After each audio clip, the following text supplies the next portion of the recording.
Aegon of House Hoare inherited a kingdom that stretched from the Iron Islands to the Triton. Too great a kingdom to rule from a castle as shitty as Pike. For 40 years, his Ironborn plundered the Riverlands for stone, timber, and slaves to build a seat worthy of him.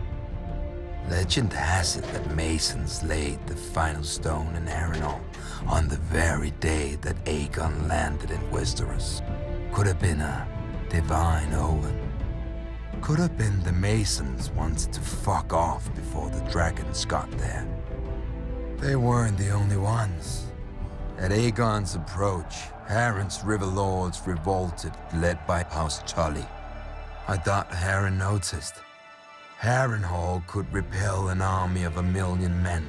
No ladder could summit its walls, and no ram could shatter them. The castle was as impregnable as an old mate's cunt. Harren shut his gates around himself, his sons and his Ironborn, and waited for Aegon's army to drain back into the muck. When Aegon finally saw the monstrous castle, he asked for parley. Harren granted it. Valyria had been the greatest empire the world had ever seen. Harren wanted to piss on its ashes. Yield now, and you may remain as Lord of the Iron Islands. Yield now, and your sons will live to rule after you. You see my army outside your walls. You see my dragons. What is outside my walls is of no concern. Those walls are strong and thick. Dragons fly. But stone doesn't burn. When the sun sets, your line shall end. Harren spat and returned to his castle. Once inside, he promised lands, riches, and Tully's daughters to whoever could bring down Aegon or his dragon.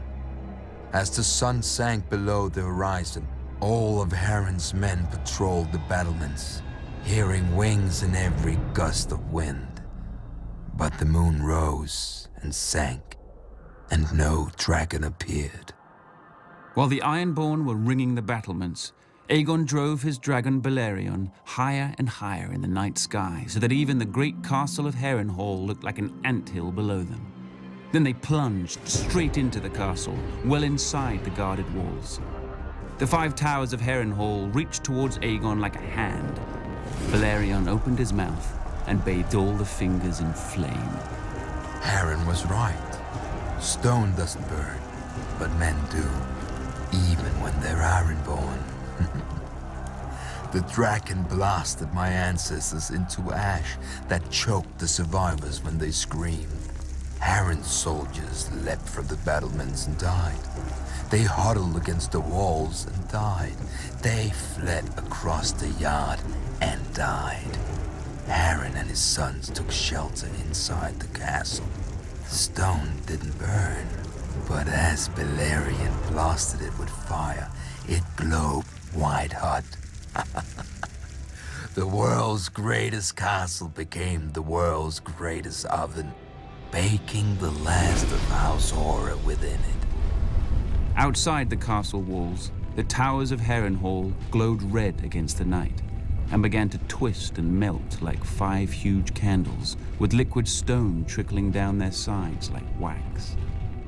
The next morning, Aegon forged a new Riverlands. He named the rebel Edmund Tully as his Lord Paramount of the Trident, and had the other river lords swear him fealty as their new liege. For centuries, House Hoare had terrorized the Riverlands. Under House Tully, the Riverlands would at last return to peace and prosperity. After the castle cooled enough to allow men inside, Aegon ventured into the ruin he'd made of Harrenhal. He saw the ashen bodies, the scorched stone, and the mangled and melted swords of his former enemies. To his men's confusion, he ordered these useless swords collected and sent to his Aegon fort.